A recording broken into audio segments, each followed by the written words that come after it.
اللہ اکبر اللہ اکبر اللہ اکبر لا الہ الا اللہ اللہ اکبر اللہ اکبر وللہ الحمد. اعوذ باللہ من الشیطان الرجیم. بسم اللہ الرحمن الرحیم. والفجر وليال عشر والشفع والوتر والليل إذا يسر هل في ذلك قسم لذي حجر. السلام علیکم ورحمۃ اللہ وبرکاتہ. نحمده ونصلی علی رسولہ الکریم. اما بعد فاعوذ باللہ من الشیطان الرجیم. بسم اللہ الرحمن الرحیم. رب اشرح لی صدری ویسر لی امری واحلل عقدۃ من لسانی یفقہوا قولی. اللہ اکبر اللہ اکبر لا الہ الا اللہ واللہ اکبر اللہ اکبر وللہ الحمد. اللہ اکبر کبیرا والحمد للہ کثیرا وسبحان اللہ بکرۃ واصیلا. اللہ اکبر اللہ اکبر اللہ اکبر وللہ الحمد. اللہ اکبر واجل. اللہ اکبر علی ما ہدانا. اللہ اکبر کبیرا اللہ اکبر کبیرا اللہ اکبر واجل. اللہ اکبر وللہ الحمد. جب بھی ہم تکبیر پڑھیں تو ہمارے دل میں اللہ سبحانہ وتعالیٰ کی بڑائی کا احساس ہو. جب ہم تکبیر سنیں اس وقت بھی ہمارے دل میں فوراً اللہ سبحانہ وتعالیٰ کی عظمت کا احساس آئے. جب بندہ اللہ اکبر کہتا ہے تو وہ اس بات کا یقین رکھتا ہے کہ اس کے دل میں اللہ رب العزت ہر چیز سے بڑا ہے، ہر انسان سے بڑا ہے، ہر دولت سے بڑا ہے، ہر نعمت سے بڑا ہے، کسی بھی مخلوق سے بڑا ہے. اور اس طرح اس کے دل پر کسی اور مخلوق کی ربانیت باقی نہیں رہتی، کیونکہ وہ اللہ کو سب سے بڑا سمجھتا ہے. اور پھر وہ جانتا ہے اور وہ یہ یقین رکھتا ہے کہ اللہ سبحانہ وتعالیٰ اپنی ساری مخلوق کو گھیرے ہوئے ہے، ہر چیز اللہ کے ہاتھ میں ہے. انسان کی ساری ضروریات وہی پوری کرتا ہے، اس کی ساری حاجات کو پورا کر سکتا ہے کیونکہ وہ سب سے بڑا ہے. اور پھر ہماری حفاظت بھی وہی کرتا ہے، ہمارے ہر کام کو بھی وہی بناتا ہے، ہماری واپسی بھی اسی کی طرف ہے، ہمارا انجام بھی اس کے ہاتھ میں ہے، ہمیں جزا دینے والا بھی وہی ہے. تو انسان جب اللہ اکبر کہتا ہے تو یاد رکھے کہ اللہ ہر چیز سے بڑا ہے. ویسے تو ہم اس کا معنی کرتے ہیں کہ اللہ سب سے بڑا ہے، لیکن اکبر افعال التفضیل کا صیغہ بھی ہے کہ اللہ تعالیٰ باقی ہر چیز کے مقابلے میں بڑا ہے. ہم عشرہ ذی الحجہ کے پروگرام کے سلسلے میں بہترین دنوں میں بہترین کاموں کے بارے میں پڑھ رہے ہیں، بہترین اعمال کے بارے میں. ہم نے افضل ایمان کے بارے میں پڑھا، افضل اسلام کے بارے میں پڑھا. آج ہم افضل عبادت کے بارے میں پڑھیں گے کہ عبادات میں سے افضل کیا ہے. دیکھا جائے تو عبادت زندگی کا اصل مقصد ہے. عبادت دو چیزوں کے مجموعے کا نام ہے. ایک ہے انتہا درجے کی محبت کہ اس سے زیادہ محبت کا تصور نہ کیا جا سکے، اور دوسرے انتہا درجے کی اطاعت کہ اس سے زیادہ اطاعت کا تصور بھی نہ کیا جا سکے. یعنی اس بات کا احساس کہ اللہ سبحانہ وتعالی ہر چیز سے زیادہ محبت کے لائق ہے اور سب سے زیادہ اسی کی بات ماننی چاہیے. عبادت ظاہر میں کچھ آداب بجا لانے کا نام ہے، کچھ ریچولز کو ہم عبادت قرار دیتے ہیں، لیکن حقیقت کے اعتبار سے عبادت اس چیز کا نام ہے کہ ہماری محبتوں، ہمارے شوق اور ہمارے جذبات کا مرکز کیا ہے. یعنی سب سے زیادہ ہم کس کی طرف لوٹتے ہیں، سب سے زیادہ کس کو چاہتے ہیں، کیونکہ جس کو انسان چاہتا ہے اس کے لیے پھر سب کچھ لگا دیتا ہے، پھر وہ اپنی ذات کی نفی کرتا ہے. اسی لیے ہم جب اللہ اکبر کہتے ہیں تو اس کا مطلب ہے کہ ہمارے دل سے سارا غرور، تکبر اور اپنی بڑائی کا احساس ختم ہو جاتا ہے.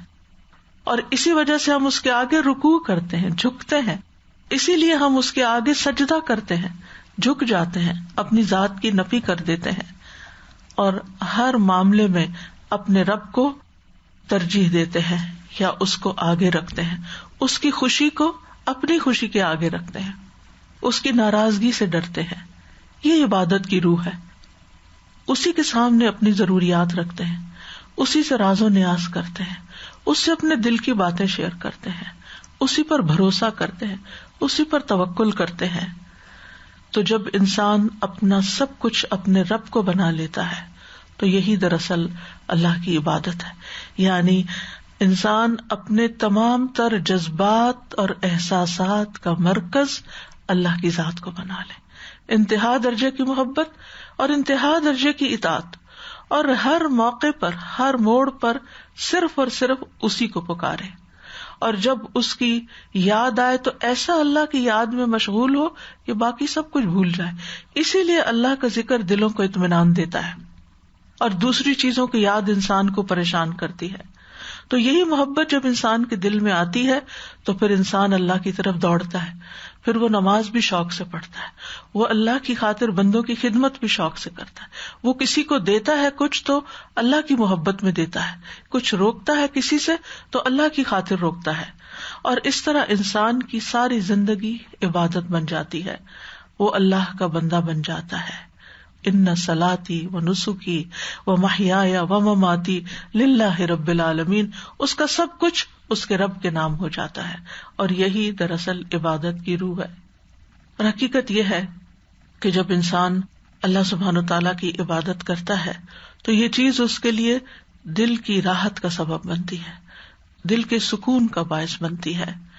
اسی لیے جب وہ ہر کام، چاہے وہ نماز ہو، چاہے زکوٰۃ ہو، چاہے حج ہو، چاہے سچ بولنا ہو یا امانت ادا کرنا ہو یا والدین کے ساتھ اچھا سلوک کرنا ہو یا صلہ رحمی کرنا ہو یا پڑوسی، یتیم، مسکین اور مسافر کا خیال کرنا ہو یا غلاموں اور جانوروں کے ساتھ احسان کرنا ہو، چاہے وہ دعا کرنا ہو یا ذکر کرنا ہو یا قراءت قرآن کرنا ہو، یہ ساری چیزیں اس کی عبادت بن جاتی ہیں. اور اس طرح ایک بندہ مومن کے 24 گھنٹے جو ہے وہ اللہ کی عبادت میں گزرتے ہیں. تو آج ہم دیکھیں گے کہ عبادت میں سے بہترین کیا ہے. اور یہ بھی یاد رکھیے کہ عبادت بندوں کے اوپر اللہ کا حق بھی ہے، کیونکہ ہم پر سب سے زیادہ احسانات اللہ رب العزت کے ہیں. اسی نے ہمیں یہ وجود بخشا، زندگی بخشی، جو بھی نعمتیں ہمارے پاس ہیں وہ سب اسی کی طرف سے ہیں. لہٰذا ہمیں بھی اپنا سب کچھ اسی کے لیے قربان کرنا چاہیے. تو عبادت گزاروں کی 3 حالتیں ہیں. ایک ہے السابقون، سبقت کرنے والے، جو اپنے فرائض اور مستحبات کو خوشی خوشی ادا کرتے ہیں. کچھ ہے میانہ رو، جو صرف فرائض ادا کرتے ہیں، نوافل کی طرف نہیں جاتے. اور کچھ ایسے ہیں کہ جو اپنے اوپر ظلم کر کے فرائض میں بھی کمی کرتے ہیں. یاد رکھیے جو آگے والے ہیں وہ تو آگے ہی جانے والے ہیں، وہی اللہ کے مقرب بندے ہیں. وہ نوجوان جس نے اللہ کی عبادت میں پرورش پائی، جس کا دل مسجد میں اٹکا رہتا ہے، وہ قیامت کے دن عرش کے سائے تلے ہوگا. اور جو شخص جہاں بھی ہو خوشی سے اللہ کی عبادت کرے، اللہ تعالیٰ اس کو جنت کے ساتھ خوش کر دے گا. تو بہترین عبادات میں سب سے پہلے نماز آتی ہے. قال رسول اللہ صلی اللہ علیہ وسلم استقیموا ولن تحصوا وَاعْلَمُوا أَنَّ خَيْرَ أَعْمَالِكُمُ الصَّلَاةُ وَلَا يُحَافِظُ عَلَى الْوُضُوءِ إِلَّا مُؤْمِنٌ. رسول اللہ صلی اللہ علیہ وسلم نے فرمایا، سیدھی راہ پر قائم رہو اور تم کما حقہ قائم نہ رہ سکو گے. اور تمہیں معلوم ہونا چاہیے کہ تمہارا بہترین عمل نماز ہے، اور وضو کی حفاظت تو مومن ہی کرتا ہے. اسی طرح ایک اور حدیث کے مطابق اول وقت میں نماز پڑھنا سب سے افضل عمل ہے. ان عبد اللہ ابن مسعود قال سألت رسول اللہ صلی اللہ علیہ وسلم ای العمل افضل قال الصلاة فی اول وقتها قلت ثم ای قال الجہاد فی سبیل اللہ. عبداللہ بن مسعود نے رسول اللہ صلی اللہ علیہ وسلم سے پوچھا کہ کون سا عمل سب سے افضل ہے؟ آپ نے فرمایا اول وقت میں نماز پڑھنا. میں نے پوچھا پھر کون سا؟ فرمایا اللہ کے راستے میں جہاد کرنا. اسی طرح مردوں کا با جماعت نماز ادا کرنا بہترین عمل ہے. رسول اللہ صلی اللہ علیہ وسلم نے فرمایا صلاۃ الجماعۃ افضل من صلاۃ احدکم وحدہ ب25 جزءا، باجماعت نماز تمہارے اکیلے کی نماز سے 25 گنا زیادہ افضل ہے. ایک روایت میں 27 کا لفظ بھی آتا ہے، اور اس میں کنٹراڈکشن نہیں، ڈپینڈ کرتا ہے کہ کون کن حالات میں وہ نماز ادا کرتا ہے، اس اعتبار سے کم و بیش اس کا اجر بڑھ جاتا ہے. اسی طرح نوافل میں سے سب سے بہترین نماز وہ ہے جو گھر کے اندر پڑھی جائے. عورتوں کے لیے تو ہے ہی، مردوں کے لیے بھی. یعنی مرد اگر اپنی سنتیں اور نفل گھر میں پڑھتے ہیں تو وہ مسجد میں پڑھنے سے زیادہ افضل ہے، کہ اس سے گھر میں اللہ کا ذکر ہوتا ہے، گھر میں بچے اور دیگر لوگ بھی دیکھتے ہیں کہ باپ بھی نماز پڑھ رہا ہے. اور اگر ہر نماز کے وقت باپ غائب ہو اور گھر میں کوئی نماز ہی ادا نہ کرے، اس کی وہ پریزنس وہاں فیل نہیں ہوگی عبادت کے اعتبار سے. اسی طرح رسول اللہ صلی اللہ علیہ وسلم نے فرمایا افضل الصلاۃ صلاۃ المرء فی بیتہ الا المکتوبہ، نماز میں سب سے بہتر نماز آدمی کی وہ نماز ہے جو اس کے گھر میں ہو سوائے فرض نماز کے. پھر اسی طرح فرض نماز کے بعد بہترین نماز تہجد کی نماز ہے. سب سے زیادہ فضیلت والی نماز رات کی نماز ہے. افضل الصلاۃ بعد الفریضۃ صلاۃ اللیل. اسی طرح بہترین نماز داؤد علیہ السلام کی نماز ہے. رسول اللہ صلی اللہ علیہ وسلم نے فرمایا وَأَحَبُّ الصَّلَاةِ إِلَى اللَّهِ صَلَاةُ داؤد، اللہ کے ہاں محبوب نماز داؤد علیہ السلام کی نماز ہے. کان ینام نصف اللیل، آدھی رات تک سوتے، ویقوم ثلثہ، پھر 1/3 رات عبادت کرتے، وینام سدسہ، اور آخری چھٹا حصہ پھر سو جاتے. یعنی نماز کے دونوں طرف نیند اور بیچ میں تہجد. پھر اسی طرح لمبی قرات والی نماز زیادہ افضل ہے. رسول اللہ صلی اللہ علیہ وسلم نے فرمایا افضل الصلاۃ طول القنوت. پھر فجر کی سنتیں دنیا و ما فیہا سے بہتر ہیں. حضرت عائشہ کہتی ہیں نبی صلی اللہ علیہ وسلم نے فرمایا رکعتا الفجر خیر من الدنیا وما فیہا. پھر بہترین نماز جمعے کے دن فجر کی نماز ہے. نبی صلی اللہ علیہ وسلم نے فرمایا افضل الصلوات عند اللہ صلاۃ الصبح یوم الجمعۃ فی جماعہ. اور یہ مردوں کے لیے ہے obviously، اللہ کے ہاں سب سے افضل نماز جمعہ کے دن نماز فجر ہے، جسے باجماعت ادا کیا جائے، کیونکہ اس میں خاص صورتیں بھی پڑھی جاتی ہیں، سورۃ السجدہ اور سورۃ الدہر. پھر مردوں کی بہترین صف سب سے اگلی صف ہے اور سب سے بری آخری ہے، اور عورتوں کی بہترین صف آخری صف ہے اور بری پہلی والی ہے. پھر اسی طرح نماز پڑھتے ہوئے نرم کندھوں والے بہترین لوگ ہیں جو دوسروں کے ساتھ فوراً جڑ جاتے ہیں اور دوسروں کو نماز میں سہولت دیتے ہیں، تنگ نہیں کرتے. یعنی کچھ لوگ ہوتے ہیں وہ کونیاں چبو رہے ہوتے ہیں، یا بیٹھتے ہوئے دھکا دے دیتے ہیں، یا کھڑے ہوتے ہوئے کچھ نہ کچھ دوسرے پر بوجھ ڈال دیتے ہیں.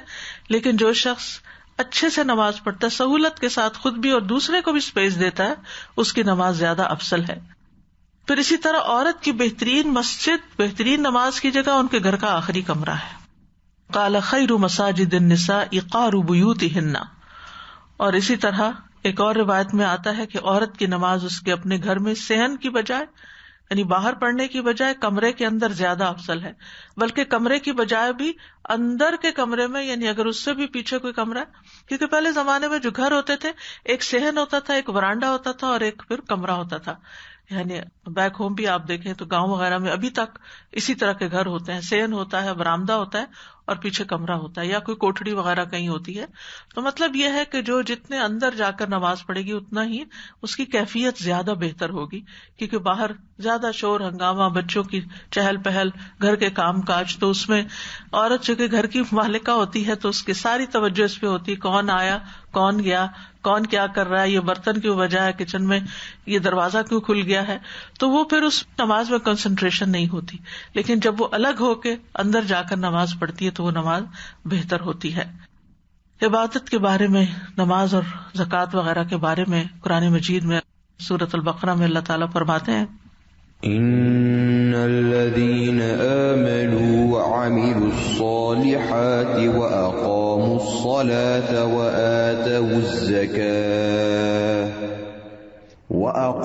الصلاة وآتوا الزكاة لهم أجرهم عند ربهم ولا خوف عليهم ولا هم يحزنون. بے شک جو لوگ ایمان لائے اور انہوں نے نیک اعمال کیے اور نماز قائم کی اور زکوٰۃ دی، ان کے لیے ان کا اجر ان کے رب کے پاس ہے، اور ان پر نہ کوئی خوف ہے اور نہ وہ غمگین ہوں گے۔ سورۃ البقرہ میں ہی ارشاد فرمایا وَأَقِيمُوا الصَّلَاةَ وَآتُوا الزَّكَاةَ وَمَا تُقَدِّمُوا لِأَنفُسِكُم مِّنْ خَيْرٍ تَجِدُوهُ عِندَ اللَّهِ إِنَّ اللَّهَ بِمَا تَعْمَلُونَ بَصِيرٌ۔ اور نماز قائم کرو اور زکوٰۃ دو، اور جو بھی نیکی تم اپنی جانوں کے لیے آگے بھیجو گے، یعنی خیر کا جو بھی کوئی کام کرو گے، تجدوہ عند اللہ، اسے اللہ کے پاس پالو گے، بے شک اللہ جو کچھ تم کرتے ہو خوب دیکھنے والا ہے۔ سورۃ ابراہیم میں فرمایا قُل لِّعِبَادِيَ الَّذِينَ آمَنُوا يُقِيمُوا الصَّلَاةَ وَيُنفِقُوا مِمَّا رَزَقْنَاهُمْ سِرًّا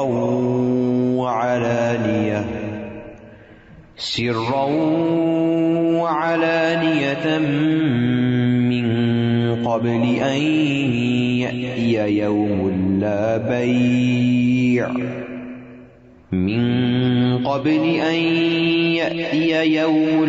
بَيْعٌ فِيهِ وَلَا خِلَالٌ۔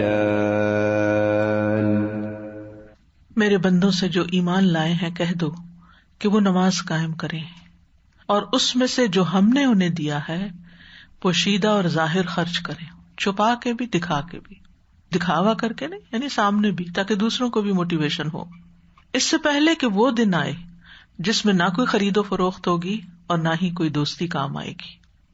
تو یاد رکھیے یہ وہ پسندیدہ عبادات ہیں جن کا ذکر قرآن مجید میں متعدد بار کیا گیا ہے۔ آج ہم نماز کے بارے میں بات کریں گے۔ اس سلسلے کی پہلی حدیث ہے عن ثوبان قال قال رسول اللہ صلی اللہ علیہ وسلم استقیموا ولن تحصوا واعلموا ان خیر اعمالکم الصلاۃ ولا يحافظ على الوضوء الا المؤمن۔ استقیموا، استقامت اختیار کرو۔ استقامت کا کیا مطلب ہے؟ کہ ہر اس چیز پر عمل کرو جس کا حکم دیا گیا ہے، اور ہر اس چیز سے رک جاؤ جس سے منع کیا گیا ہے۔ سورۃ ہود میں آتا ہے وَاسْتَقِمْ كَمَا أُمِرْتَ، استقامت اسی طرح اختیار کرو جیسے حکم دیا گیا ہے، یعنی جن جن چیزوں کا حکم دیا گیا ہے۔ تو استقامت کیا ہے؟ قُلْ آمَنْتُ بِاللَّهِ ثُمَّ اسْتَقِمْ، کہ لا الہ الا اللہ کہہ کے پھر انسان اسی پر قائم رہے، اس میں شک نہ کرے، مرتے دم تک یہی کلمہ اس کی زبان پر ہو، اس کا آخری کلام بھی یہی ہو۔ تو اب اس لیے آخری کلام اسی کا ہو سکتا ہے جو زندگی میں اس کلمے پر جیے اور اس کا ورد بھی کرتا رہے۔ اور اسی طرح وعد الست کے وقت جو ہم نے اقرار کیا تھا اس پر قائم رہنا، یہ بھی استقامت ہے۔ ولن تحصوہ، اور تم اس کا احاطہ نہیں کر سکتے، یعنی اگر تم استقامت اختیار کرو گے تو ایک معنی یہ ہے کہ تم اس کے ثواب کو شمار نہیں کر سکتے کہ پھر تمہیں بدلے میں کیا کچھ ملے گا۔ دوسرا معنی یہ ہے کہ اللہ کی توفیق کے بغیر استقامت کی طاقت اور قدرت نہیں رکھتے۔ ولن تحصوہ، استقامت اختیار کرو لیکن کر نہیں سکو گے جب تک کہ توفیق نہیں ملے گی۔ یہ انسان کے اپنے بس کی بات نہیں ہے، اس کے لیے اللہ سبحانہ تعالیٰ سے توفیق مانگنی چاہیے۔ تیسرا معنی یہ بھی کیا گیا ہے کہ استقامت کی تمام خصلتوں کا احاطہ نہیں کر سکتے، یعنی ان تمام اعمال کو پوری طرح بجا نہیں لا سکتے، دل میں ہمیشہ کھٹک رہ جاتی ہے، کمی رہ جاتی ہے کہ حق ادا نہیں ہوا، کیونکہ ہم مخلوق ہیں، کمزور ہیں، خلق الانسان ضعیفا، ہم سے کمی کوتاہی رہ ہی جاتی ہے، یعنی ہم کوشش کرتے ہیں کہ ہم استقامت اختیار کریں لیکن ہم پھر پھسل جاتے ہیں، پھر آگے پیچھے ڈاواں ڈول ہو جاتے ہیں، امبیلنس ہو جاتے ہیں، کبھی تھکاوٹ کا شکار ہو جاتے ہیں، کبھی بیماری آ جاتی ہے، کبھی کوئی انسان کے اوپر اس کی خواہش نفس غالب آ جاتی ہے۔ تو اس لیے ولن تحصوہ، یعنی کوشش کرو لیکن مکمل طور پر تم اس کو کر نہیں پاؤ گے۔ تو یہ انسان کو یاد رہنا چاہیے اپنی اوقات کہ ہم کمزور ہیں، ہمارا کام یہ ہے کہ اللہ سے توفیق مانگتے ہوئے وہ کرتے جائیں جس کا ہمیں حکم دیا گیا ہے۔ تو کوئی بھی انسان یہ نہ کہے کہ جو مجھے کہا گیا تھا میں تو سب کچھ کرتا ہوں یا کر چکا ہوں. یعنی ہر انسان میں کچھ نہ کچھ کہیں نہ کہیں کسی نہ کسی پہلو سے ضرور کمی, اور اس کا مشاہدہ ہم سب کرتے ہیں. ایک چیز کرنے لگتے دوسری ہاتھ سے چھوٹ جاتی ہے, دوسری کو پکڑتے پہلی ڈھیلی ہو جاتی ہے. ایک عبادت کے اندر توجہ کرنے لگتے ہیں تو دوسری کا وقت نکل جاتا ہے. بہت ساری نیکیاں ایک وقت میں اکٹھی ہو جاتی ہیں تو سمجھ نہیں پاتے کہ اب کیا کریں اور کیا نہ کریں. یعنی حق تو یہ کہ حق ادا نہ ہوا. نبی صلی اللہ علیہ وسلم کی بہت ہی جامع کلمات ہیں جو دلوں کے اعمال اور اعضاء کے اعمال اور احکام پر مشتمل ہے. تو سب سے پہلے استقامت, جس کا تعلق انسان کے عزم اور ارادے سے بھی ہے, دل کے اعمال سے تعلق رکھتی. اور دوسرا پھر اعمال الجوارح, جس میں نماز آ جاتی ہے اور وضو آ جاتا ہے. فرمایا وَاعْلَمُوا أَنَّ خَيْرَ أَعْمَالِكُمُ الصَّلَاةُ, جان لو, تمہیں علم ہونا چاہیے کہ تمہارے اعمال میں سے سب سے اچھا عمل, بہترین عمل نماز ہے. یعنی نماز تمہاری پرائرٹی ہونی چاہیے. یعنی اگر تم استقامت کے تمام پہلوؤں کا احاطہ نہیں بھی کر سکتے تو اس میں نماز کو پکڑ لو, اس پہ تو استقامت اختیار کرو, اس کا تو حق ادا کرو, اس کو تو اپنے لیے لازم کر لو. کیونکہ نماز کے اندر بہت ساری عبادات آ جاتی ہیں, اس میں اللہ کا ذکر بھی آ جاتا ہے, اللہ کی تکبیر, تسبیح, تحمید, قرآن کی قرات, اور انسان ساری دنیا سے کٹ کے صرف اللہ کا ہو جاتا ہے. تو اس لیے نماز سب سے افضل عمل ہے. وَلَا يُحَافِظُ عَلَى الْوُضُوءِ إِلَّا الْمُؤْمِنُ, اور مومن کے سوا کوئی وضو کی حفاظت نہیں کرتا. یعنی ظاہری اور باطنی طور پر وضو کی حفاظت مومن ہی کرتا ہے. اس کا یہ مطلب نہیں کہ صرف وہ مومن ہے جو وضو کرتا ہے اور اگر کسی کا وضو نہیں رہا تو وہ مومن نہیں رہا, یہ معنی نہیں ہے. مطلب یہ ہے کہ جس کا ایمان کامل ہوگا وہ احتیاط کے ساتھ وضو کرے گا اور وضو کے بارے میں دھیان بھی رکھے گا کہ وضو ہے یا نہیں, باوضو ہی اپنی نماز ادا کرے گا اور اس معاملے میں پورا کانشیس رہے گا. اور پھر اسی طرح یہ معنی بھی کیا گیا ہے کہ کامل الایمان مومن وہ ہوتے ہیں کہ جو جب وضو نہیں رہتا پھر وضو کر لیتے, یعنی وضو کی حالت میں رہتے ہیں. اور یہ پسندیدہ ترین عمل ہے. آپ کو یاد ہوگا کہ نبی صلی اللہ علیہ وسلم نے حضرت بلال سے پوچھا تھا کہ کون سا عمل ہے تمہارا کہ میں نے جنت میں تمہارے قدموں کی آواز اپنے آگے آگے سنی, تو تم کون سا ایسا عمل کرتے؟ تو نے کہا کہ اب آپ نے پوچھا تو بتا دیتا ہوں کہ دن کے کسی بھی وقت میں جب میرا وضو نہیں رہتا تو میں وضو کر لیتا ہوں اور اس کے ساتھ جو اللہ توفیق دیتا نماز پڑھ لیتا ہوں. تو اس میں دونوں چیزیں آ گئی, وضو بھی آ گیا اور نماز بھی آ گئی. اور اس سے انسان کے درجے کتنے بلند ہوتے ہیں. نبی صلی اللہ علیہ وسلم کے سامنے دو لوگوں کا ذکر کیا گیا, دونوں بھائی تھے, ایک دوسرے سے زیادہ نیک تھا, افضل تھا. یعنی ہوتا ہے نا کہ بہن بھائیوں میں یا لوگوں میں جو مل جل کے رہتے ہیں, کوئی نیکی میں آگے ہوتا ہے, کوئی پیچھے ہوتا ہے, کوئی کم نیکی کرتا ہے, کوئی زیادہ شوقین ہوتا ہے. تو جو زیادہ نیک تھا اس کی وفات پہلے ہو گئی, 40 دن کے بعد دوسرے کی وفات ہوئی. تو آپ صلی اللہ علیہ وسلم کے سامنے ذکر کیا گیا, یعنی کمپیریزن ہم کرتے ہیں نا, وہ ایسا تھا, وہ ایسا تھا, وہ زیادہ نیک تھا. تو آپ نے فرمایا کہ تمہیں نہیں معلوم کہ یہ جو 40 دن بعد فوت ہوا ہے, اس کی 40 دن کی نمازوں نے اس کے درجات میں کہاں تک بلندی کروا دی ہے. یعنی ہم نماز کو ایک معمولی عمل سمجھتے ہیں, حالانکہ ہر سجدہ انسان کا ایک درجہ بلند کرتا ہے, ہر سجدہ. تو 40 دن کی نمازیں تو بہت ہوتی ہیں. اگر فرض کے علاوہ سنت اور نفل, تو اب دو لوگ ہیں, ایک آگے جا رہا ہے, ایک پیچھے جا رہا ہے. ایک پیچھے جانے والا یعنی جس کو 40 دن اور مہلت مل گئی زندگی کی, اس کی 40 دن کی نمازوں نے اس کے درجات میں دوسرے کے مقابلے میں اضافہ کر دیا. ہم اپنی زندگی کا کوئی بھی دن حقیر نہ سمجھیں. ایک دن بھی جو ہمیں زیادہ مل جائے, اور جو دن ملا ہوا ہے, ہر دن جو ہمارے پاس ہے, اس میں ہم شوق سے اللہ کے آگے جھکیں اور ہر نماز کے بعد اللہ کا شکر ادا کریں. اسی لیے یہ دعا سکھائی گی نا, ربی اعنی علی ذکرک و شکرک و حسن عبادتک. نماز کوئی معمولی چیز نہیں ہے. اللہ تعالیٰ کا جو بندوں پر حق ہے نا عبادت کا, اس کی سب سے پہلی شناختی نماز ہے. ایک شخص مسلمان ہوتا ہے, لا الہ الا اللہ پڑھتا ہے, شہادتین پڑھتا ہے, اور تھوڑی ہی دیر کے بعد اذان ہو جاتی ہے, تو سب سے پہلا عمل، سب سے پہلی عبادت شہادتین کے بعد جو اس کو ادا کرنی ہے وہ نماز ہے. اگر اس کو کچھ بھی ابھی نہیں آتا تو بھی وہ صرف ایکشن ہی کر لے اور سیکھنا شروع کر دے. مرد ہے تو جماعت کے ساتھ کھڑا ہو جائے اور جو ایکشن امام کر رہا ہے اس کے پیچھے وہ کر لے تو اس کی بھی نماز ہو جائے گی.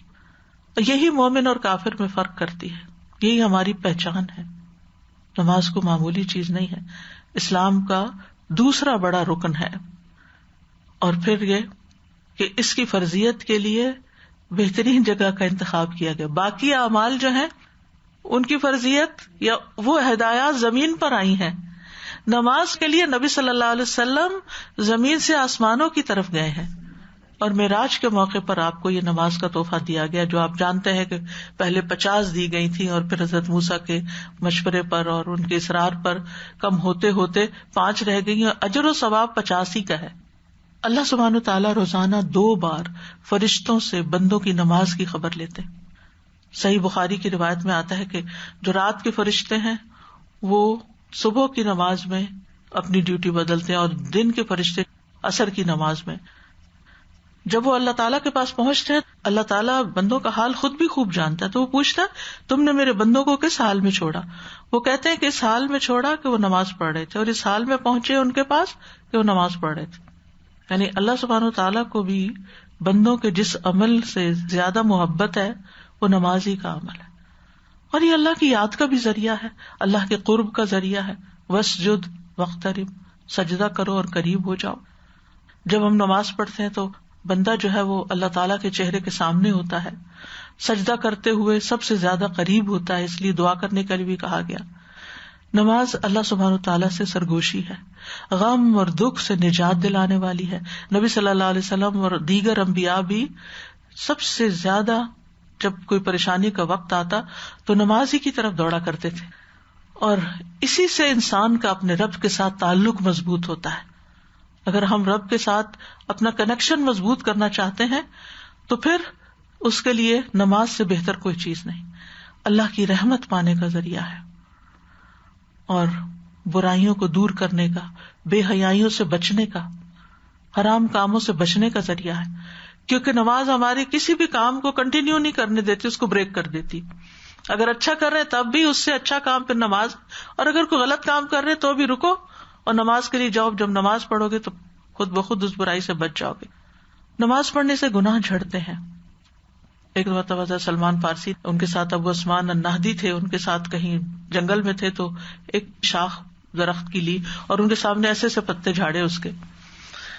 تو ان کا تمہیں پتا ہے میں نے یہ کام کیوں کیا ہے، تمہیں یہ پتے جھاڑ کے کیوں دکھایا ہے؟ ایک دفعہ میں بھی اسی طرح نبی صلی اللہ علیہ وسلم کے ساتھ تھا تو آپ نے اسی طرح پتے جھاڑ کے ہمیں سمجھایا تھا کہ نماز پڑھنے سے اس طرح گناہ جھڑ جاتے ہیں جیسے یہ سوکھے پتے جھڑ جاتے ہیں. یعنی کس طرح گناہوں سے نجات کا ذریعہ. پھر یہ کہ فرشتوں کی دعائیں ملتی ہیں اس شخص کو جب تک کہ وہ نماز پڑھ کے اللہ تعالیٰ سے دعا کرتا رہتا ہے. نماز پڑھنے والا جو ہے وہ غافلوں میں سے نکل جاتا ہے، غافلین میں شمار نہیں ہوتا. قیامت کے دن پہلا سوال بھی اسی کا ہوگا، اور جس کی نمازیں پوری ہوں گی اس کے لیے پھر جنت ہے. حدیث میں آتا ہے جو شخص اللہ اور اس کے رسول پر ایمان لائے اور نماز قائم کرے اور رمضان کے روزے رکھے تو اللہ پر حق ہے کہ وہ اسے جنت میں داخل کرے. لیکن اگر کوئی اس میں غفلت کرتا ہے تو پھر وعدہ نہیں ہے. تو انسان کے نفس کا بھی تزکیہ ہوتا ہے، جسمانی طہارت بھی حاصل ہوتی ہے. انسان 2 نمازوں کے بیچ میں کوئی جو کمی کوتاہی کر جاتا ہے زبان سے یا عمل سے یا کسی بھی طرح، تو اس کو پورا کر دیتی ہے نماز. یعنی ایمان میں جو نقص واقع ہوتا ہے اس کی تکمیل کرتی ہے. اور حقیقت یہ کہ جس کے دل میں ایمان ہوتا ہے وہ نماز چھوڑ ہی نہیں سکتا. نماز جو ہے جسم اور روح کی مشترکہ ورزش ہے. یعنی ہماری روح کے اندر بھی ایک جولانی آتی ہے. امام ابن قیم کہتے ہیں نماز جسم اور روح کی مشترکہ ورزش ہے، اس لیے کہ اس میں قیام، رکوع، سجود اور قعدہ کی مختلف حرکات ہوتی ہیں. آدمی ایک حالت سے دوسری حالت میں منتقل ہوتا رہتا ہے، اس کی وضع قطع بدلتی رہتی ہے، اس کے اکثر جوڑ متحرک رہتے ہیں. اسی طرح اس کے جو باطنی آلات ہیں، اندر کا دل ہے، پھیپھڑے ہیں، معدہ ہے، انٹسٹائن ہے، باقی اعضاء جو ہیں ان کے اندر بھی حرکت پیدا ہوتی ہے، یعنی ان کی بھی ایکسرسائز ہو جاتی ہے. اور پھر یہ کہ ویسے بھی اوور آل بھی انسان کی روحانی صحت کا بھی باعث بنتی ہے. وہ کہتے ہیں کہ تہجد کی نماز صحت کی حفاظت کے اسباب میں سب سے اہم سبب ہے. اسی طرح انسان پھر حشاش بشاش ہوتا ہے، دل کا غم اور دکھ دور ہو جاتا ہے، بیماریوں سے شفا ملتی ہے. ابن قیم کہتے ہیں اللہ کا ذکر کرنا، اس کی طرف متوجہ ہونا، اس کی طرف رجوع کرنا، نماز کی طرف لپکنا، ایسا کرنے سے کتنے ہی بیمار ہیں جنہیں شفا دی گئی، کتنے ہی مریض ہیں جنہیں عافیت دے دی گئی. یعنی اگر کوئی بیمار ہے تو عام طور پہ ہمارے یہاں کیا ہوتا ہے، ایکسکیوز بن جاتا ہے، یہ بیمار ہے نماز نہیں پڑھ سکتا. حالانکہ بیماری میں نماز کی زیادہ ضرورت ہے تاکہ وہ ہمارے لیے شفا کا ذریعہ بنے. ابراہیم علیہ السلام نے اپنے لیے اور اپنی اولادوں کے لیے جو دعا کی تھی، رب اجعلنی مقیم الصلاۃ ومن ذریتی ربنا وتقبل دعا، کہ اللہ تو میری یہ دعا قبول کر لے کہ مجھے بھی ہمیشہ نماز پر قائم رکھ اور میری اولاد کو بھی قائم رکھ. کیونکہ انسان اپنی اولاد کے لیے وہی چیز چاہتا ہے جس سے وہ خود محبت کرتا ہے، جو اپنے لیے پسند کرتا ہے کہ میرے بچے بھی وہی کام کریں. اور بہترین نماز اول وقت کی نماز ہے، جیسا کہ سنن بہقی میں آتا ہے. آپ سے پوچھا گیا ای العمل افضل، قال الصلاۃ فی اول وقتہا، یعنی نماز میں جلدی کرنی چاہیے. جلدی سے مراد جب وقت ہو جائے، حی علی الصلاۃ حی علی الفلاح کی پکار آ جائے تو پھر نماز کی طرف تاخیر جان بوجھ کے نہ کی جائے، الا یہ کہ کوئی حقیقی عذر ہو جس کی وجہ سے کوئی کمی بیشی ہو. اور تاخیر کرنا جو ہے یہ ساہون میں شمار ہونے والی بات ہے، یعنی اپنے وقت کو گزار کے پڑھنا، یہ بالکل آخری اوقات میں پڑھنا. فرمایا فویل للمصلین الذین هم عن صلاتهم ساہون الذین هم یراؤون ویمنعون الماعون. منافق صرف دکھاوے کی نماز پڑھتا ہے اور 4 ٹکرے مار لیتا ہے، اس میں اللہ کو کم ہی یاد کرتا ہے. تو نماز جو ہے وقت کی پابندی کے ساتھ فرض کی گئی ہے. نبی صلی اللہ علیہ وسلم نے فرمایا صلی الصلاۃ لوقتها، نماز اس کے وقت پر ہی پڑھو. اور دنیا کے کاموں کی وجہ سے نماز سے غافل نہیں ہونا چاہیے. جیسے سورۃ النور میں آتا نا، رجال لا تلہیہم تجارۃ ولا بیع عن ذکر اللہ واقام الصلاۃ وایتاء الزکاۃ، وہ مرد جنہیں اللہ کے ذکر اور نماز قائم کرنے اور زکوٰۃ دینے سے نہ کوئی تجارت غافل کرتی ہے، نہ کوئی خرید و فروخت غافل کرتی. ہم کچھ بھی کر رہے ہو، کسی بھی حال میں ہو، نماز ہماری فکر رہنی چاہیے. جو ہی نماز کا وقت آئے کوشش یہی کرنی چاہیے کہ باقی کام بعد میں، نماز پہلے. اور اس میں خاص طور پر اول وقت میں فجر کی نماز، ظہر کی نماز، عصر کی نماز اور مغرب کی نماز آتے ہیں. جہاں تک عشاء کی نماز ہے اس کا اول وقت تاخیر سے پڑھنا ہے. صحابہ کرام جو تھے وہ نمازوں کی بہت فکر کرتے تھے، اور جب وہ لوگوں کو دیکھتے کہ نماز میں تاخیر کرتے ہیں تو وہ روتے تھے. امام زہری کہتے ہیں میں دمشق میں انس بن مالک کی خدمت میں گیا، آپ رو رہے تھے. میں نے عرض کیا آپ کیوں رو رہے ہیں؟ کہنے لگے اب میں اس نماز کے علاوہ کوئی چیز نہیں پاتا اور اب نماز کو بھی ضائع کر دیا گیا. نماز ضائع کرنے سے ان کو مراد کیا تھی کہ لوگ تاخیر سے پڑھ رہے ہیں، لیٹ کر کر کے پڑھیں. اور یہ نالائق جانشینوں کی بات ہے، جیسے سورۃ مریم میں آتا ہے فخلف من بعدہم خلف اضاعوا الصلاۃ واتبعوا الشہوات فسوف یلقون غیا. پھر ان کے بعد ایسے نالائق جانشین ان کی جگہ آئے جنہوں نے نماز کو ضائع کر دیا اور خواہشات کے پیچھے لگ گئے تو وہ عنقریب گمراہی کو جا ملیں گے، یا وہ غیا جہنم کا گڑھا بھی ہے.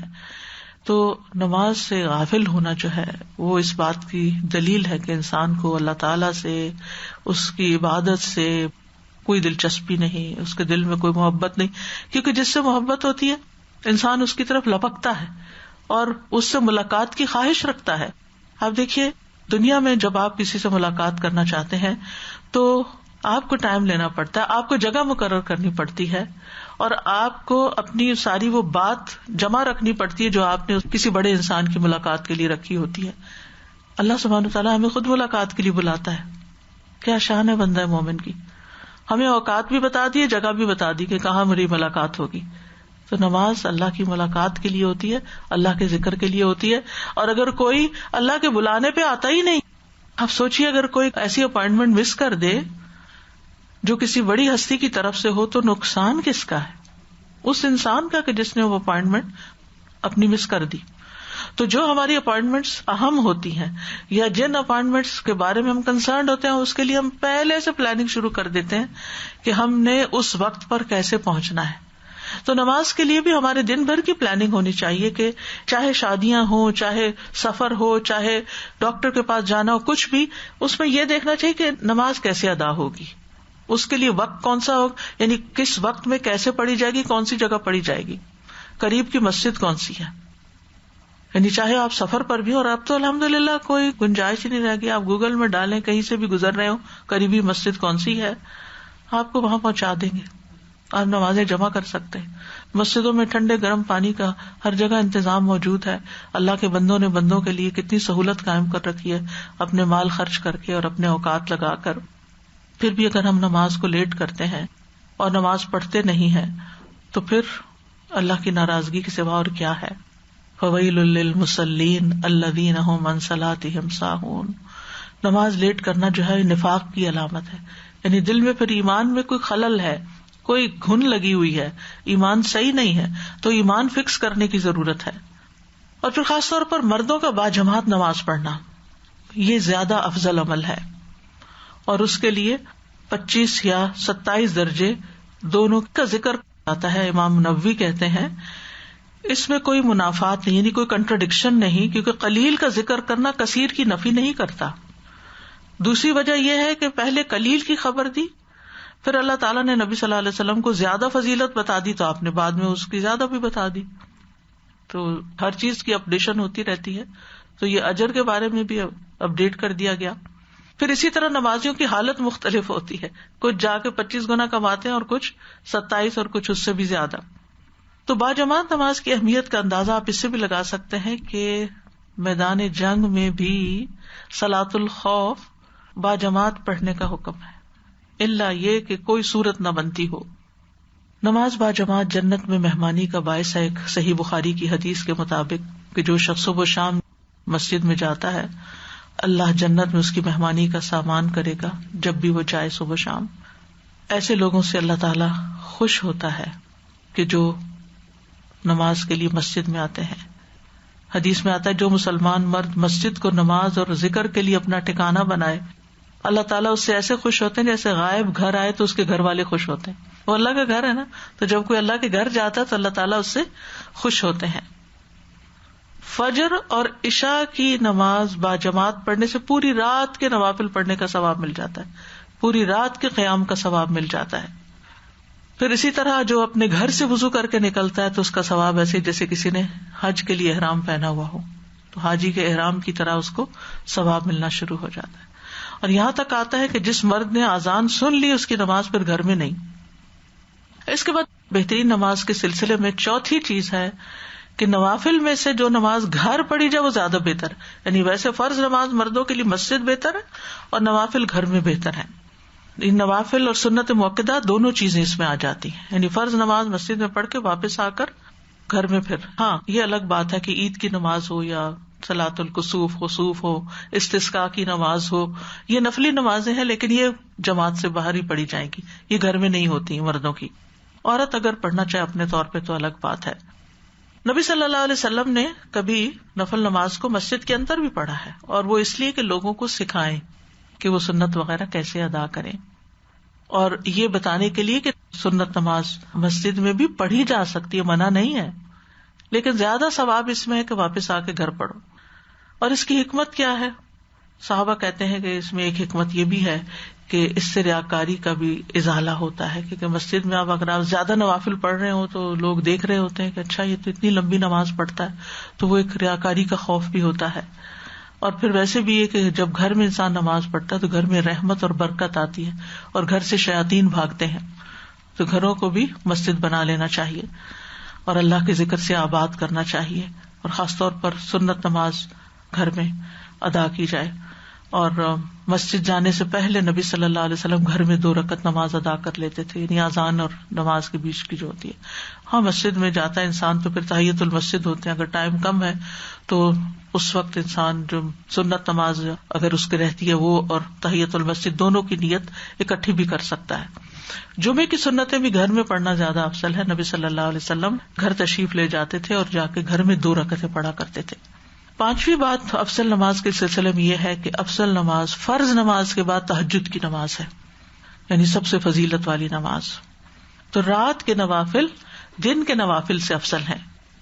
تہجد کی نماز کے بارے میں قرآن مجید میں آتا ہے ان المتقین فی جنات وعیون آخذین ما آتاہم ربہم انہم کانوا قبل ذلک محسنین کانوا قلیلا من اللیل ما یہجعون وبالاسحار ہم یستغفرون.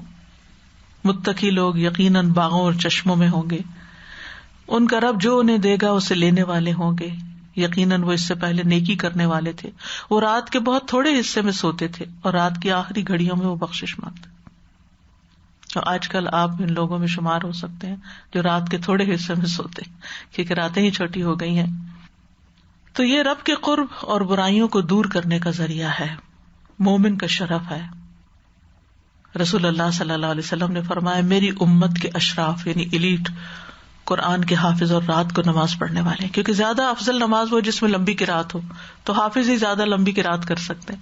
اس لیے کچھ نہ کچھ حفظ کرتے رہنا چاہیے تاکہ نمازوں میں صرف چھوٹی صورتوں پر اکتفا نہ کیا جائے، تلاوت لمبی ہو سکے. پھر تہجد کا وقت دعاؤں کی قبولیت کا وقت بھی ہے، آسمانوں کے دروازے کھلتے ہیں، اللہ تعالیٰ آسمان دنیا پہ نزول فرماتے ہیں اور خود پکارتے ہیں بندوں کو کہ ہے کوئی جو مجھ سے دعا کرے تو میں اس کی دعا قبول کروں، جو کوئی مجھ سے مانگے تو میں اسے عطا کروں، جو بخشش مانگے تو میں اس کو بخش دوں. پھر اسی طرح یہ رات کی نماز سلامتی سے جنت میں داخل ہونے کا ذریعہ ہے. جنت کے خوبصورت گھروں کے وارث ہوں گے راتوں کو نماز پڑھنے والے. تہجد پڑھنے کے دنیاوی فائدے بھی ہیں، لا علاج مرض سے شفا ملتی ہے.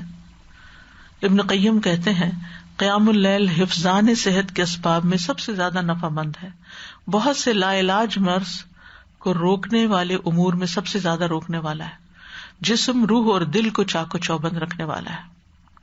یحییٰ بن معاذ کہتے ہیں دل کا علاج 5 چیزوں میں ہے: تدبر کے ساتھ قرآن پڑھنا، پیٹ کو خالی رکھنا، قیام اللیل کرنا، سحری کے وقت اللہ کے سامنے عاجزی اور انکساری کرنا، نیک لوگوں کی مجلس میں بیٹھنا.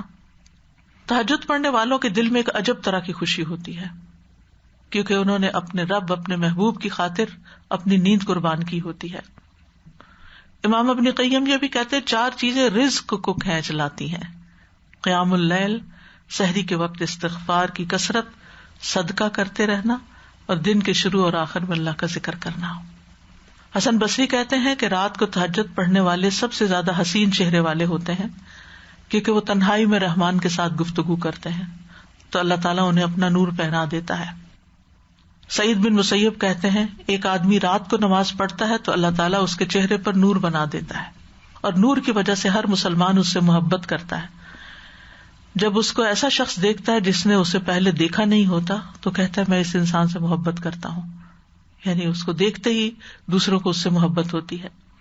پھر رات کی نماز میں جو بہترین نماز ہے وہ داؤد علیہ السلام کی نماز ہے، اور اس کا طریقہ جو پہلے ذکر کیا کہ وہ آدھی رات سوتے، 1/3 1/3 عبادت کرتے اور آخری 1/6 پھر سو جاتے. اور یہ تہجد کا بہترین وقت ہے، یعنی رات کے آخری حصے میں قیام کرنا. نبی صلی اللہ علیہ وسلم جب مرغ کی آواز سنتے تھے تو اٹھ جایا کرتے تھے. اس زمانے میں پرندوں کی آوازیں سنائی دیتی تھی. حضرت عائشہ کہتی ہے کہ رسول اللہ صلی اللہ علیہ وسلم شروع رات میں سوتے تھے، آخر رات میں بیدار ہوتے تھے. ہمارا کیا حساب ہو گیا، ہم شروع رات میں جاگتے ہیں اور آخر میں اتنا سوتے ہیں کہ بعض اوقات فجر بھی اس کی نظر ہو جاتی ہے. پھر آپ سحری سے قبل نماز سے فارغ ہو جایا کرتے تھے. 7ویں چیز افضل نماز کے سلسلے کی ہے وہ لمبی قرات والی نماز ہے. افضل الصلاۃ طول القنوت، سب سے افضل نماز لمبی قرات والی نماز ہے، لمبا قیام. قنوت کا مطلب قیام ہے، یہاں عاجزی اور خشوع کے ساتھ قیام کرنا، اور نماز کے قیام اور باقی ارکان میں بھی ایک بیلنس قائم کرنا. قرآن مجید میں آتا ہے وقوموا للہ قانتین، اللہ کے لیے فرما بردار بندے بن کے کھڑے ہو جاؤ. اور یہ نماز میں ہی ہوتا ہے، یہ ہاتھ باندھ کے سر جھکا کے ہم اللہ سبحانہ وتعالیٰ کے سامنے کھڑے ہو جائے. کتنی خوبصورت پوزیشن ہے ایک عاجزی اور انکساری کی. پھر اسی طرح نبی صلی اللہ علیہ وسلم انفرادی نفل نماز میں طویل قیام کرتے تھے، یہاں تک کہ آپ کے پاؤں پھول جاتے تھے، سوجن ہو جاتی تھی. لیکن باجماعت نماز بہت لمبی نہیں کرواتے تھے کہ دوسروں کو تکلیف نہ ہو. فجر کی نماز ضرور لمبی ہوتی تھی، کبھی 60 سے 100 آیات بھی اس میں ہوتی تھی. لیکن نماز ظہر اور عصر کی قرات جو ہے وہ چھوٹی ہوتی تھی، 30 آیات کی مقدار کے برابر پڑھتے تھے، اور آخری رکعتوں میں 15 آیات کی مقدار کے مطابق. عصر کی پہلی 2 رکعتوں میں 15 آیات کے مطابق اور آخری 2 میں اس سے آدھی 7 آیات. اب دیکھ لیجیے کون سی آیتیں کون سی صورتیں اس میں فٹ آتی ہیں. پھر مغرب کی نماز میں آپ نے سورۃ طور بھی پڑھی، والمرسلات عرفا بھی پڑھی، یعنی کہ بالکل چھوٹی صورتیں نہیں، تھوڑی لمبی صورتیں بھی آپ نے پڑھی، اور بعضوں کا سورۃ الانفال تک بھی پڑھی کہ جو تقریباً نصف جز بن جاتی ہے، ربع 9 جز میں ہے اور ربع 10ویں جز میں ہے. عشاء کی نماز جو تھی اس میں آپ صلی اللہ علیہ وسلم نے حضرت معاذ بن جبل کو کہا تھا کہ تم لوگوں کو والشمس وضحاها اور سبح اسم ربک الاعلی اور اقرأ باسم ربک الذی خلق اور واللیل اذا یغشی پڑھا کرو. آپ یہ بھی کر سکتے کہ جتنا آپ کو قرآن مجید حفظ ہے اس کو تقسیم کر لیں ایک ہفتے پر، اگر زیادہ حفظ ہے. تھوڑا حفظ ہے تو 2 دنوں میں 3 دنوں میں تقسیم کر لیں اور سارے کی ریویژن کر لیا کریں. یہ بہترین طریقہ ہے نمازوں پہ قرآن کو یاد رکھنے کا، اور اس طرح توجہ بھی رہتی ہے جب آپ بدل بدل کے صورتیں پڑھتے ہیں. بعض اوقات آپ نے ایک ہی آیت کی بار بار تکرار بھی کی، یعنی اگر آپ نماز پڑھ رہے ہیں اور کسی ایک آیت کے پڑھتے ہوئے آپ کے دل پہ اثر ہو گیا تو آپ اس کو ریپیٹڈلی بھی پڑھ سکتے ہیں. پھر اسی طرح سجدے بھی لمبے ہو تو بہتر ہے، اور جتنی انسان کی کوالٹی نماز کی اچھی ہوگی اتنا ہی اس کا اجر و ثواب زیادہ ہوگا. وقت پہ نماز ہو گئی، تہجد کی نماز ہو گئی، مسجد کی نماز ہو گئی، پھر فجر کی 2 سنتوں کا بھی بہت شرف ہے.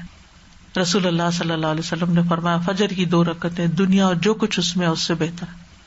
یعنی دنیا کی کتنی ہی چیزیں ایسی ہیں کہ جن کو حاصل کر لینے کی انسان کو خواہش ہے، تو جب آپ دیکھیں دنیا میں سے کسی بھی چیز کو کہ یہ زیادہ بہتر ہے تو اس وقت سوچے کہ فجر کی سنتیں اس سے بھی بہتر ہیں. کیونکہ بہت سے لوگ صرف فرض نمازوں پہ آ جاتے ہیں، سنتیں چھوڑ دیتے ہیں، تو ان کے لیے بہت بڑی موٹیویشن بھی ہے. اور پھر یہ ہے کہ ان رکعات کا اجر جو ہے وہ ہمیشہ باقی رہنے والا ہے، یعنی قیامت تک. حضرت عائشہ کہتی ہیں کہ نبی صلی اللہ علیہ وسلم نوافل میں سے کسی نماز کا اتنا اہتمام نہیں کرتے تھے جتنا فجر سے پہلے کی 2 سنتوں کا. سفر میں بھی نہیں چھوڑتے تھے، ہر حال میں یہ 2 سنتیں ادا کرتے تھے. حضرت عائشہ کہتی ہیں کہ وہ نماز جو آپ کسی صورت نہ چھوڑتے، خواہ صحت مند ہوتے یا مریض ہوتے یا سفر میں ہوتے یا مقیم ہوتے، اور وہ فجر سے پہلے کی 2 رکعتیں ہیں. تو یہ بھی افضل نماز ہے. اور آپ فرماتے کہ میرے نزدیک مجھے یہ ساری دنیا سے زیادہ محبوب ہیں. صحابہ بھی ان رکعتوں کو بہت اہمیت دیتے تھے. حضرت عمر کہتے صبح کی سنتیں مجھے سرخ اونٹوں سے زیادہ عزیز ہیں. یعنی اگر مجھے کوئی دعوت دے رہا ہو کہ یہ لو سرخ اونٹ لے لو، اور دوسری طرف مجھے 2 رکعتیں یہ پڑھنے کا موقع ملے تو وہ میں اونٹ چھوڑ کے یہ رکعتیں ادا کروں گا، کہ ان کا ثواب زیادہ ہے، ان کا فائدہ زیادہ ہے. اور یہ سنتیں ہیں بھی ہلکی پھلکی. اس کے بارے میں نبی صلی اللہ علیہ وسلم کے آتا ہے کہ وہ فجر کی ہلکی سنتیں پڑھا کرتے تھے. یہ سنت پڑھ کے آپ دائیں جانب لیٹ بھی جاتے تھے تھوڑی دیر کے لیے. اور حضرت عائشہ کہتی ہیں اگر میں جاگ رہی ہوتی تھی تو مجھ سے باتیں بھی کر لیتے تھے. یعنی کوئی منع نہیں ہے اس وقت کسی سے بات چیت کرنا. یعنی اگر انسان کو کوئی بات یاد آ گئی ہے بیچ میں تو فرض ادا کرنے سے پہلے یعنی بات چیت بھی کر سکتا ہے.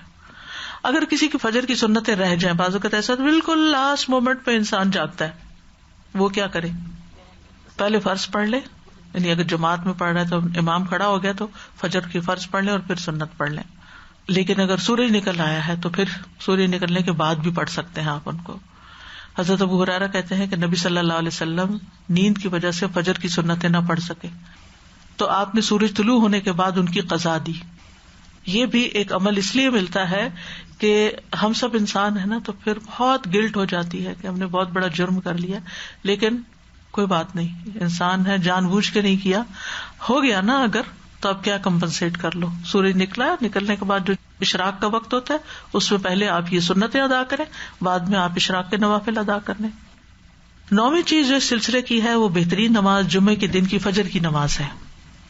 افضل الصلوات عند اللہ صلاۃ الصبح یوم الجمعۃ فی جماعہ. کیوں؟ اس لیے بھی کہ جمعے کا دن سارے دنوں سے زیادہ افضل ہے. اور ابو ہریرہ کہتے ہیں کہ نبی صلی اللہ علیہ وسلم جمعے کے دن فجر کی نماز میں سورۃ السجدہ اور هل اتی علی الانسان کی قرات کرتے تھے. 10ویں چیز نماز کے سلسلے کی یہ ہے کہ بہترین صف مردوں کے لیے سب سے آگے کی صف ہے، فرنٹ، اور عورتوں کے لیے سب سے پچھلی صف.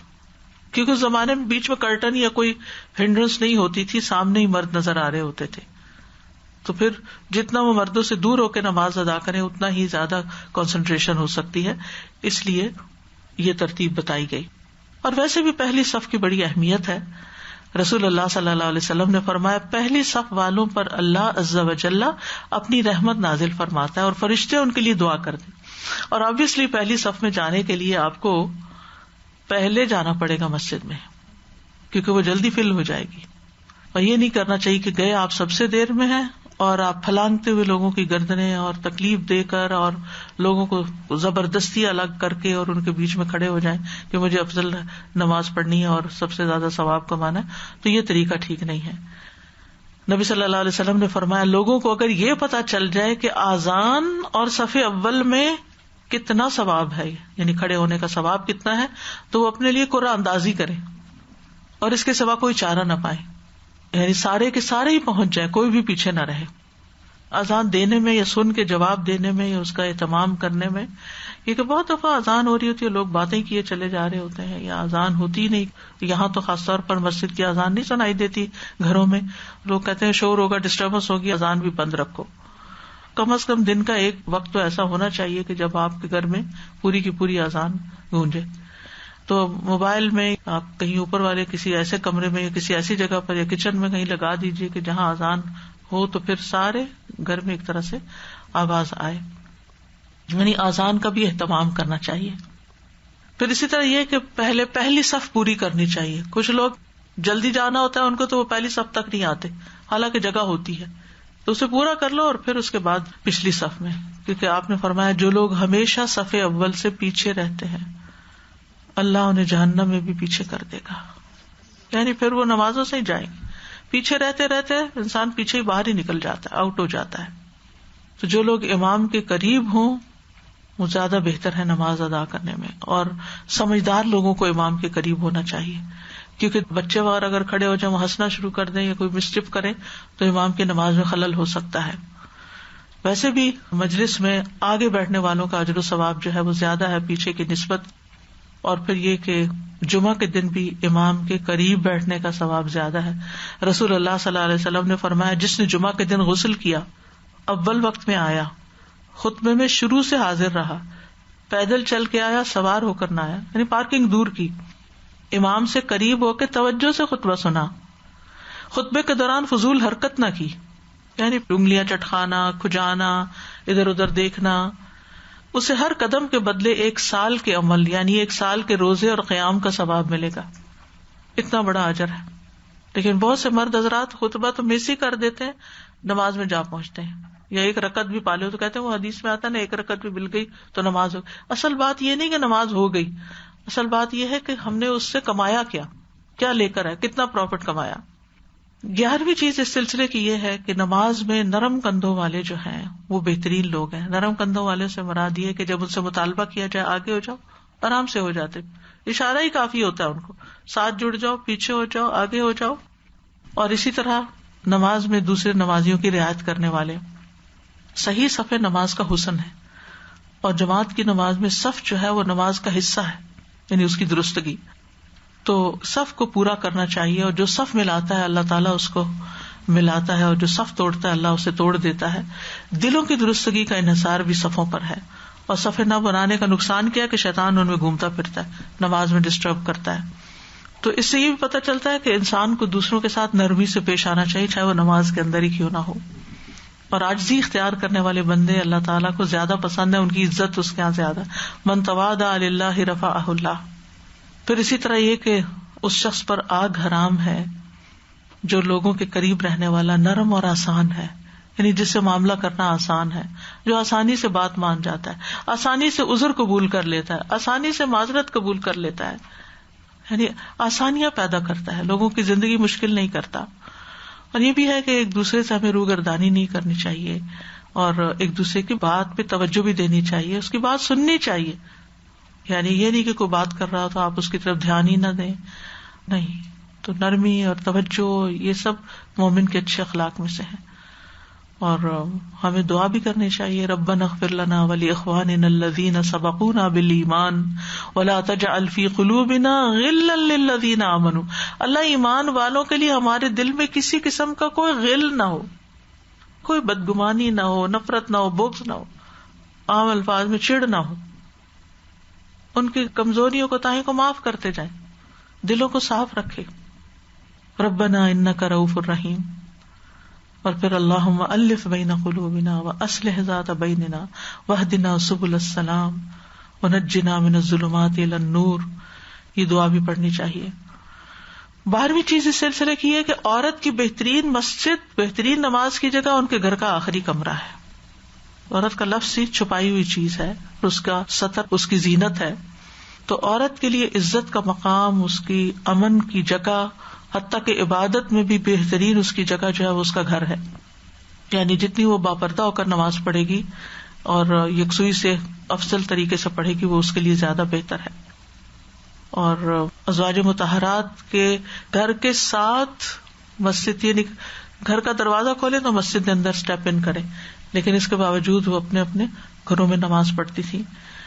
ہاں، اگر آپ مسجد میں گئے ہوئے ہیں تو پھر مسجد میں ساتھ مل کے نماز پڑھ لینا، اس کا بھی ثواب آپ کو مل جائے گا.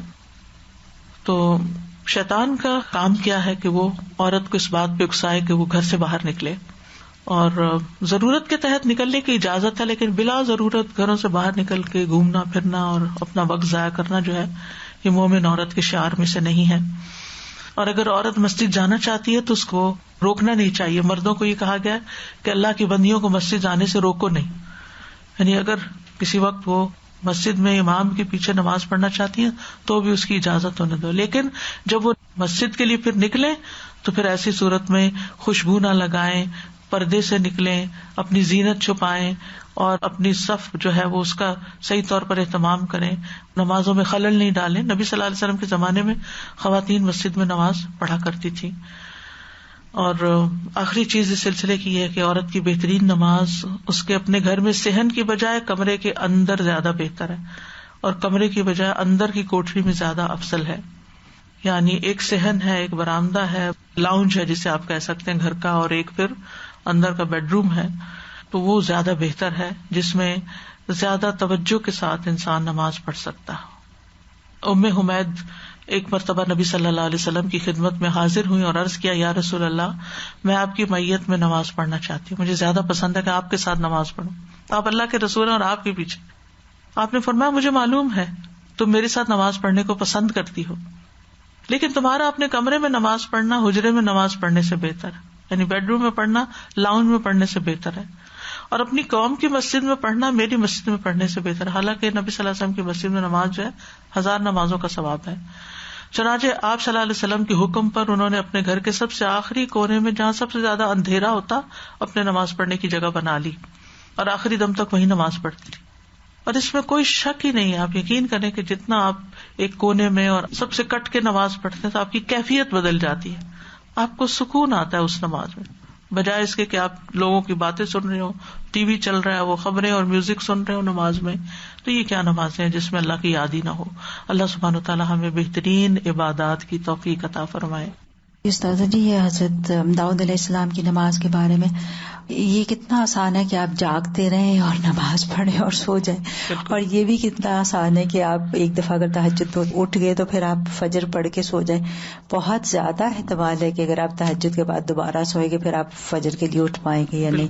اور سبحان اللہ، وہی میں سوچ رہی تھی کہ ان کے روزے کو بھی بہترین کہا گیا اور ان کی نماز کو بھی بہترین کہا گیا. سبحان اللہ، کتنی ان کو اللہ سبحانہ تعالیٰ سے محبت اور توفیق دی تھی، اور وہ بادشاہ بھی تھے اور نبی بھی تھے، یعنی ان کی ذمہ داریاں کچھ کم نہیں تھی.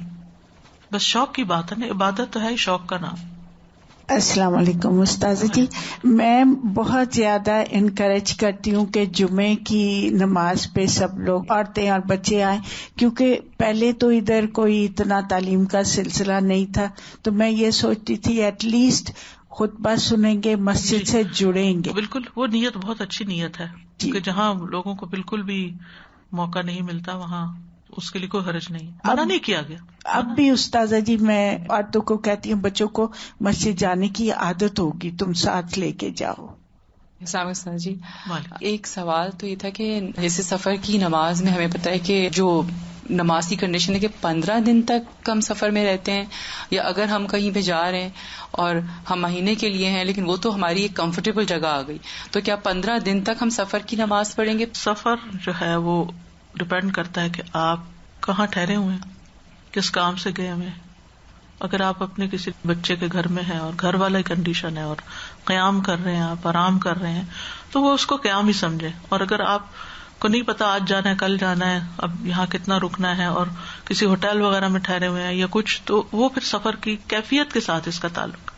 اور سر جی استقامت کی بات میں مجھے بہت اچھا لگ رہا تھا کہ ہم کسی چیز پہ ڈٹ ہی نہیں سکتے جب تک ہم اللہ سے توفیق نہ مانگیں. بالکل. بار بار اس چیز کا ایک وہی رہتا ہے کہ ابھی ہم کچھ کرنے لگتے ہیں تو پھر وہی دوسری چیز آتی ہے، لگتا ہے اچھا اب یہ کریں تو یہ کریں، تو کیا اس سے ہماری استقامت پہ تو کوئی فرق نہیں پڑ رہا. پھر اس میں ایک عجیب سا وہ جیسے شیطان ایک وسوسہ بھی ڈال دیتا ہے دل میں کہ نہیں آپ یہی کرتے رہو تو زیادہ بہتر ہے، دوسری چیز میں چلے جاؤ گے تو آپ کی کہیں یہ چیز نہ چھوٹ جائے. تو مطلب ایک کانسٹنٹ ایک ڈر بھی رہتا ہے اور بار بار مانگتے بھی رہتے ہیں. جی. السلام علیکم استاذہ. مجھے بہت پیارا لگا جب حمید نے خواہش ظاہر کی کہ وہ مسجد میں پڑھیں گی، اور یہ انداز کہ نبی صلی اللہ علیہ وسلم نے فرمایا کہ ہاں مجھے پتا ہے کہ تم میری میت میں پڑھنا چاہتی ہو. تو اس جواب سے وہ کتنی نہال ہو گئی ہوں گی پہلے ہی مرحلے میں، لیکن پھر آپ نے واضح کیا کہ نہیں، عورتوں کا گھر میں آپ لوگوں کو جو فتویٰ دیتے تھے یا جواب دیتے تھے وہ ان کی سچویشن حالت کے مطابق بھی دیتے تھے کہ ان خاتون کے لیے ان کی عمر، ان کی مصروفیات، ان کے کاموں کے اعتبار سے ان کے لیے کیا بہتر ہے وہ ان کے لیے سجیسٹ. نبی صلی اللہ علیہ وسلم کی حکمت دیکھیے جب انہوں نے یہ کہا، کیونکہ عورتوں کے ساتھ تو 100 مسائل ہوتے ہیں، کبھی چھوٹے بچے ہوتے ہیں، دودھ پیتے بھی ہوتے ہیں، رونے والے بھی ہوتے ہیں اور شرارتی بھی ہوتے ہیں، یا پھر مردوں کا بچے بڑے ہو جاتے ہیں تو بچوں کے لیے آپ کو بیبی سٹنگ کے لیے روک دیا جاتا ہے. تو مجھے اتنا اچھا لگا کہ حکمت اس میں ہے زبردست. اور ویسے اجازت بھی دی کہ عورتیں مسجد میں آئیں، روکو مت. مجھے یاد ہے کہ میں آئی تھنک چند دنوں پہلے کوئی موٹیویشنل ویڈیو دیکھ رہی تھی، تو اس میں وہ ایتھلیٹ کا بتا رہے تھے کہ ایتھلیٹس جو ہوتے ہیں جب وہ ٹرین کرنے لگتے ہیں تو سبحان اللہ وہ یہ نہیں دیکھتے کہ ان کی مرضی کیا ہے یا ان کو کھانا کیا ہے یا وہ کیا شوق رکھتے ہیں. وہ عجیب و غریب اسموتھیز بھی پی رہے ہوتے ہیں، پروٹین شیکس بھی لے رہے ہوتے ہیں، اینڈ دین اٹھتے ہیں اور پریکٹس کرتے ہیں. چاہے صبح اٹھنا ہو، کسی بہت بڑے کوئی ایتھلیٹ ہے ان کا کچھ شیئر کر رہے تھے، اینڈ سبحان اللہ مجھے سب سے پہلے نماز کا دھیان آیا. فجر میں ہمیں سونا اچھا لگتا ہے لیکن ہمیں اٹھنا ہے، اور جو اتنی ڈسپلن ہماری لائف ہو جاتی ہے، آئی ڈونٹ تھنک ہم اس کو اپریشیٹ کرتے ہیں. آئی ریئلی ہوپ اینڈ پرے اللہ سبحانہ تعالیٰ ہمیں صحیح ٹرو اپریشیشن دیں کہ جو اللہ تعالیٰ نے جو عبادات ہمارے لیے مقرر کی ہیں اس میں کتنا ہمارے لیے فائدہ ہے. Slowly and gradually you realize کہ how much it has changed you outside and inside. الحمدللہ. یعنی نماز ذریعہ ہے بہت کچھ اچیو کرنے کا، دنیاوی فائدے بھی اور آخرت کے بھی. یعنی ہم اس کو ہی مقصد بنا بس پڑھ لی، اس سے حاصل آپ نے کیا کیا، اس پہ نہ ثواب کی طرف توجہ ہوتی ہے ہماری کہ اس سے کوئی درجہ بڑھے گا، نہ اس کی صحت سے متعلق کوئی ذہن میں چیز ہوتی ہے، نہ اللہ کے قرب کی. بس وہ پھر خالی بیرون نمازیں رہ جاتی ہیں. جیسے فاسٹنگ جو ہے، فاسٹنگ اٹ سیلف ایک عبادت ضرور ہے لیکن وہ ذریعہ ہے تقویٰ حاصل کرنے کا. ٹھیک ہے نا. تو جب تک آؤٹ کم ہمارے سامنے نہیں اور وہ ہم اپنا ٹیسٹ نہیں کریں گے کہ وہ ہم نے حاصل کیا یا نہیں تو بات نہیں بنے گی. اس پہ نظر ہونی چاہیے کہ یہ جو ہم سب کچھ ایکٹیویٹی کر رہے ہیں نتیجہ اس کا کیا نکل رہا ہے. تعلیم کیوں حاصل کرتے ہیں، یہ ہم کیوں آتے ہیں، کیوں بیٹھتے ہیں، کیوں سیکھتے ہیں، کیوں تر و تازہ کرتے ہیں اپنے علم کو. بہت سی باتیں تو پہلے سے بھی پتا ہے. بار بار بارش کیوں ہوتی ہے، پانی تو ہے زمین میں کافی ہے، وہی نکل آئے گا. استاذہ جی یہ جو دعا ہے حضرت ابراہیم علیہ السلام کی کتنی ضروری ہے ہماری زندگیوں میں. ان کی ویسی ساری دعاؤں میں حکمت ہیں، لیکن یہاں رب جعلنی مقیم الصلاۃ ومن ذریتی، اس سے مانگ کے اپنی نمازیں ہوں یا بچوں کی نمازیں ہوں، بہت زیادہ بڑا رول پلے کرتی ہے دعا. اللہ تعالیٰ ہمیں توفیق دے. آمین. وآخر دعوانا ان الحمد للہ رب العالمین. سبحانک اللہم وبحمدک اشہد ان لا الہ الا انت استغفرک واتوب الیک. السلام علیکم ورحمۃ اللہ وبرکاتہ. اللہ اکبر اللہ اکبر اللہ اکبر لا